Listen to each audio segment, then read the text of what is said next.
ರೇಣುಕಾಸ್ವಾಮಿ ಕೊಲೆ ಪ್ರಕರಣಕ್ಕೆ ಸಂಬಂಧಪಟ್ಟಂತೆ ಆರೋಪಿಗಳ ವಿರುದ್ಧ ಚಾರ್ಜ್ ಶೀಟ್ ಸಲ್ಲಿಕೆ ಆಗಿದ್ದು ಆಯಿತು. ಆರೋಪಿಗಳ ಪರ ವಕೀಲರಿಗೆ ಚಾರ್ಜ್ ಶೀಟ್ ಒಂದು ಪ್ರತಿಯನ್ನು ಕೂಡ ಕೊಟ್ಟಿದ್ದು ಆಯಿತು. ಈಗ ಈ ಪ್ರಕರಣ ಫಾಸ್ಟ್ ಟ್ರ್ಯಾಕ್ ಕೋರ್ಟ್ಗೆ ವರ್ಗಾವಣೆ ಆಗುತ್ತಾ ಅನ್ನುವ ಪ್ರಶ್ನೆಗಳು ಈಗ ಉದ್ಭವ ಆಗಿದೆ. ಪೊಲೀಸ್ ಇಲಾಖೆಯಲ್ಲಿ ಈ ಬಗ್ಗೆ ಗಂಭೀರವಾಗಿ ಚಿಂತನೆಯನ್ನು ನಡೆಸಲಾಗಿದೆಯಂತೆ. ನಗರ ಪೊಲೀಸ್ ಆಯುಕ್ತರಾಗಿರುವಂತಹ ಬಿ ದಯಾನಂದ್ ಅವರು ಈ ಬಗ್ಗೆ ಹೇಳಿಕೆಯನ್ನು ಕೂಡ ಕೊಟ್ಟಿದ್ದಾರೆ. ಕಾನೂನು ತಜ್ಞರೊಂದಿಗೆ ಸಮಾಲೋಚನೆ ಆಗ್ತಾ ಇದೆ. ಮುಂದಿನ ದಿನಗಳಲ್ಲಿ ಫಾಸ್ಟ್ ಟ್ರ್ಯಾಕ್ ಕೋರ್ಟ್ ಅಥವಾ ಸ್ಪೆಷಲ್ ಕೋರ್ಟ್ಗೆ ಪ್ರಕರಣವನ್ನು ವರ್ಗಾವಣೆ ಮಾಡೋದ್ರ ಬಗ್ಗೆ ಮನವಿಯನ್ನು ಮಾಡಿಕೊಳ್ತೀವಿ. ಬಹುಪಾಲು ವರದಿ ಈಗಾಗಲೇ ನಮ್ಮ ಕೈ ಸೇರಿದೆ, ಚಾರ್ಜ್ ಶೀಟ್ ಸಲ್ಲಿಕೆಗೂ ಮುನ್ನವೇ ನಮ್ಮ ಕೈ ಸೇರಿದೆ ಅಂತೇಳಿ ಬೆಂಗಳೂರಿನಲ್ಲಿ ಕಮಿಷನರ್ ಬಿ ದಯಾನಂದ್ ಅವರು ಹೇಳಿಕೆಯನ್ನು ಕೊಟ್ಟಿದ್ದಾರೆ. ಕೇಳಿ.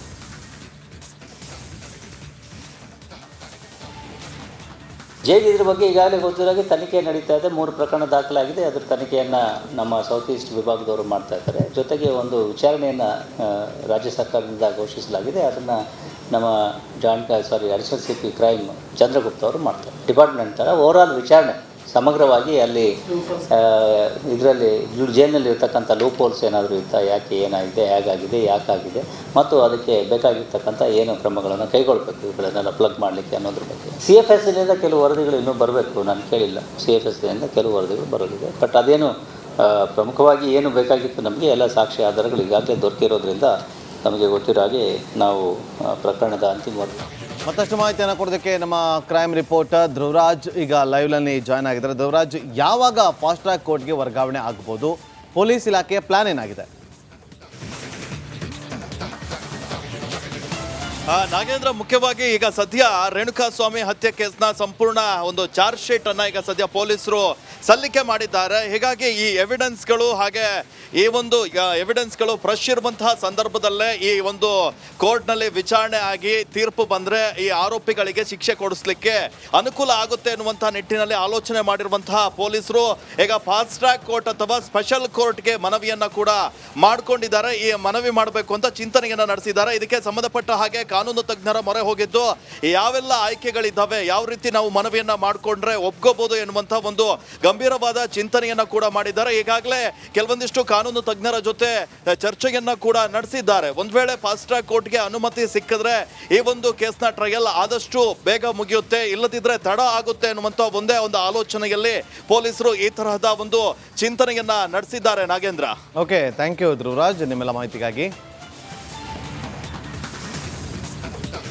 ರೇಣುಕಾಸ್ವಾಮಿ ಕೊಲೆ ಪ್ರಕರಣಕ್ಕೆ ಸಂಬಂಧಪಟ್ಟಂತೆ ಆರೋಪಿಗಳ ವಿರುದ್ಧ ಚಾರ್ಜ್ ಶೀಟ್ ಸಲ್ಲಿಕೆ ಆಗಿದ್ದು ಆಯಿತು. ಆರೋಪಿಗಳ ಪರ ವಕೀಲರಿಗೆ ಚಾರ್ಜ್ ಶೀಟ್ ಒಂದು ಪ್ರತಿಯನ್ನು ಕೂಡ ಕೊಟ್ಟಿದ್ದು ಆಯಿತು. ಈಗ ಈ ಪ್ರಕರಣ ಫಾಸ್ಟ್ ಟ್ರ್ಯಾಕ್ ಕೋರ್ಟ್ಗೆ ವರ್ಗಾವಣೆ ಆಗುತ್ತಾ ಅನ್ನುವ ಪ್ರಶ್ನೆಗಳು ಈಗ ಉದ್ಭವ ಆಗಿದೆ. ಪೊಲೀಸ್ ಇಲಾಖೆಯಲ್ಲಿ ಈ ಬಗ್ಗೆ ಗಂಭೀರವಾಗಿ ಚಿಂತನೆಯನ್ನು ನಡೆಸಲಾಗಿದೆಯಂತೆ. ನಗರ ಪೊಲೀಸ್ ಆಯುಕ್ತರಾಗಿರುವಂತಹ ಬಿ ದಯಾನಂದ್ ಅವರು ಈ ಬಗ್ಗೆ ಹೇಳಿಕೆಯನ್ನು ಕೂಡ ಕೊಟ್ಟಿದ್ದಾರೆ. ಕಾನೂನು ತಜ್ಞರೊಂದಿಗೆ ಸಮಾಲೋಚನೆ ಆಗ್ತಾ ಇದೆ. ಮುಂದಿನ ದಿನಗಳಲ್ಲಿ ಫಾಸ್ಟ್ ಟ್ರ್ಯಾಕ್ ಕೋರ್ಟ್ ಅಥವಾ ಸ್ಪೆಷಲ್ ಕೋರ್ಟ್ಗೆ ಪ್ರಕರಣವನ್ನು ವರ್ಗಾವಣೆ ಮಾಡೋದ್ರ ಬಗ್ಗೆ ಮನವಿಯನ್ನು ಮಾಡಿಕೊಳ್ತೀವಿ. ಬಹುಪಾಲು ವರದಿ ಈಗಾಗಲೇ ನಮ್ಮ ಕೈ ಸೇರಿದೆ, ಚಾರ್ಜ್ ಶೀಟ್ ಸಲ್ಲಿಕೆಗೂ ಮುನ್ನವೇ ನಮ್ಮ ಕೈ ಸೇರಿದೆ ಅಂತೇಳಿ ಬೆಂಗಳೂರಿನಲ್ಲಿ ಕಮಿಷನರ್ ಬಿ ದಯಾನಂದ್ ಅವರು ಹೇಳಿಕೆಯನ್ನು ಕೊಟ್ಟಿದ್ದಾರೆ. ಕೇಳಿ.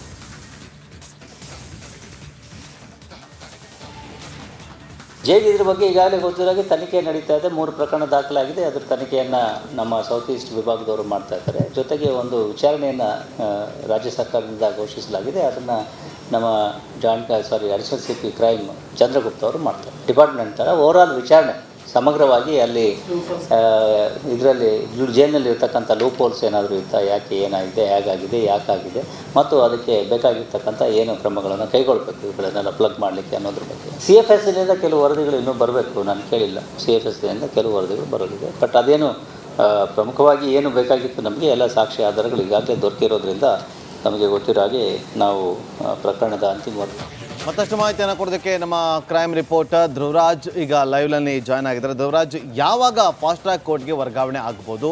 ಪೊಲೀಸ್ ಇಲಾಖೆಯ ಪ್ಲಾನ್ ಏನಾಗಿದೆ? ನಾಗೇಂದ್ರ, ಮುಖ್ಯವಾಗಿ ಈಗ ಸದ್ಯ ರೇಣುಕಾಸ್ವಾಮಿ ಹತ್ಯೆ ಕೇಸ್ನ ಸಂಪೂರ್ಣ ಒಂದು ಚಾರ್ಜ್ ಶೀಟ್ ಅನ್ನ ಈಗ ಸದ್ಯ ಪೊಲೀಸರು ಸಲ್ಲಿಕೆ ಮಾಡಿದ್ದಾರೆ. ಹೀಗಾಗಿ ಈ ಎವಿಡೆನ್ಸ್ಗಳು ಹಾಗೆ ಈ ಒಂದು ಎವಿಡೆನ್ಸ್ಗಳು ಫ್ರೆಶ್ ಇರುವಂತಹ ಸಂದರ್ಭದಲ್ಲೇ ಈ ಒಂದು ಕೋರ್ಟ್ನಲ್ಲಿ ವಿಚಾರಣೆ ಆಗಿ ತೀರ್ಪು ಬಂದ್ರೆ ಈ ಆರೋಪಿಗಳಿಗೆ ಶಿಕ್ಷೆ ಕೊಡಿಸ್ಲಿಕ್ಕೆ ಅನುಕೂಲ ಆಗುತ್ತೆ ಎನ್ನುವಂತಹ ನಿಟ್ಟಿನಲ್ಲಿ ಆಲೋಚನೆ ಮಾಡಿರುವಂತಹ ಪೊಲೀಸರು ಈಗ ಫಾಸ್ಟ್ ಟ್ರ್ಯಾಕ್ ಕೋರ್ಟ್ ಅಥವಾ ಸ್ಪೆಷಲ್ ಕೋರ್ಟ್ಗೆ ಮನವಿಯನ್ನ ಕೂಡ ಮಾಡ್ಕೊಂಡಿದ್ದಾರೆ. ಈ ಮನವಿ ಮಾಡಬೇಕು ಅಂತ ಚಿಂತನೆಯನ್ನ ನಡೆಸಿದ್ದಾರೆ. ಇದಕ್ಕೆ ಸಂಬಂಧಪಟ್ಟ ಹಾಗೆ ಕಾನೂನು ತಜ್ಞರ ಮೊರೆ ಹೋಗಿದ್ದು ಯಾವೆಲ್ಲ ಆಯ್ಕೆಗಳಿದ್ದಾವೆ, ಯಾವ ರೀತಿ ನಾವು ಮನವಿಯನ್ನ ಮಾಡಿಕೊಂಡ್ರೆ ಒಪ್ಕೋಬಹುದು ಎನ್ನುವಂತ ಒಂದು ಗಂಭೀರವಾದ ಚಿಂತನೆಯನ್ನ ಕೂಡ ಮಾಡಿದ್ದಾರೆ. ಈಗಾಗಲೇ ಕೆಲವೊಂದಿಷ್ಟು ಕಾನೂನು ತಜ್ಞರ ಜೊತೆ ಚರ್ಚೆಯನ್ನ ಕೂಡ ನಡೆಸಿದ್ದಾರೆ. ಒಂದ್ ವೇಳೆ ಫಾಸ್ಟ್ ಟ್ರ್ಯಾಕ್ ಕೋರ್ಟ್ಗೆ ಅನುಮತಿ ಸಿಕ್ಕಿದ್ರೆ ಈ ಒಂದು ಕೇಸ್ನ ಟ್ರಯಲ್ ಆದಷ್ಟು ಬೇಗ ಮುಗಿಯುತ್ತೆ, ಇಲ್ಲದಿದ್ರೆ ತಡ ಆಗುತ್ತೆ ಎನ್ನುವಂತ ಒಂದೇ ಒಂದು ಆಲೋಚನೆಯಲ್ಲಿ ಪೊಲೀಸರು ಈ ತರಹದ ಒಂದು ಚಿಂತನೆಯನ್ನ ನಡೆಸಿದ್ದಾರೆ. Nagendra, okay, thank you Dhruvaraj ನಿಮ್ಮೆಲ್ಲ ಮಾಹಿತಿಗಾಗಿ. ರೇಣುಕಾಸ್ವಾಮಿ ಕೊಲೆ ಪ್ರಕರಣಕ್ಕೆ ಸಂಬಂಧಪಟ್ಟಂತೆ ಆರೋಪಿಗಳ ವಿರುದ್ಧ ಚಾರ್ಜ್ ಶೀಟ್ ಸಲ್ಲಿಕೆ ಆಗಿದ್ದು ಆಯಿತು. ಆರೋಪಿಗಳ ಪರ ವಕೀಲರಿಗೆ ಚಾರ್ಜ್ ಶೀಟ್ ಒಂದು ಪ್ರತಿಯನ್ನು ಕೂಡ ಕೊಟ್ಟಿದ್ದು ಆಯಿತು. ಈಗ ಈ ಪ್ರಕರಣ ಫಾಸ್ಟ್ ಟ್ರ್ಯಾಕ್ ಕೋರ್ಟ್ಗೆ ವರ್ಗಾವಣೆ ಆಗುತ್ತಾ ಅನ್ನುವ ಪ್ರಶ್ನೆಗಳು ಈಗ ಉದ್ಭವ ಆಗಿದೆ. ಪೊಲೀಸ್ ಇಲಾಖೆಯಲ್ಲಿ ಈ ಬಗ್ಗೆ ಗಂಭೀರವಾಗಿ ಚಿಂತನೆಯನ್ನು ನಡೆಸಲಾಗಿದೆಯಂತೆ. ನಗರ ಪೊಲೀಸ್ ಆಯುಕ್ತರಾಗಿರುವಂತಹ ಬಿ ದಯಾನಂದ್ ಅವರು ಈ ಬಗ್ಗೆ ಹೇಳಿಕೆಯನ್ನು ಕೂಡ ಕೊಟ್ಟಿದ್ದಾರೆ. ಕಾನೂನು ತಜ್ಞರೊಂದಿಗೆ ಸಮಾಲೋಚನೆ ಆಗ್ತಾ ಇದೆ. ಮುಂದಿನ ದಿನಗಳಲ್ಲಿ ಫಾಸ್ಟ್ ಟ್ರ್ಯಾಕ್ ಕೋರ್ಟ್ ಅಥವಾ ಸ್ಪೆಷಲ್ ಕೋರ್ಟ್ಗೆ ಪ್ರಕರಣವನ್ನು ವರ್ಗಾವಣೆ ಮಾಡೋದ್ರ ಬಗ್ಗೆ ಮನವಿಯನ್ನು ಮಾಡಿಕೊಳ್ತೀವಿ. ಬಹುಪಾಲು ವರದಿ ಈಗಾಗಲೇ ನಮ್ಮ ಕೈ ಸೇರಿದೆ, ಚಾರ್ಜ್ ಶೀಟ್ ಸಲ್ಲಿಕೆಗೂ ಮುನ್ನವೇ ನಮ್ಮ ಕೈ ಸೇರಿದೆ ಅಂತೇಳಿ ಬೆಂಗಳೂರಿನಲ್ಲಿ ಕಮಿಷನರ್ ಬಿ ದಯಾನಂದ್ ಅವರು ಹೇಳಿಕೆಯನ್ನು ಕೊಟ್ಟಿದ್ದಾರೆ. ಕೇಳಿ.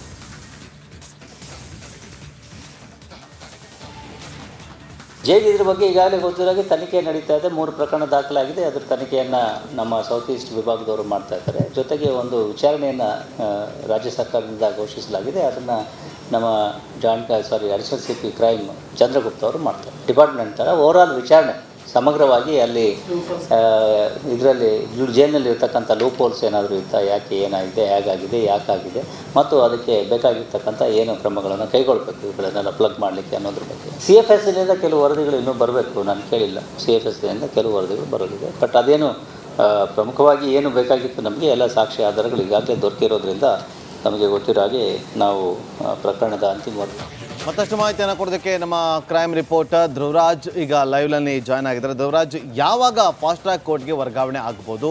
ಪೊಲೀಸ್ ಇಲಾಖೆಯ ಪ್ಲಾನ್ ಏನಾಗಿದೆ?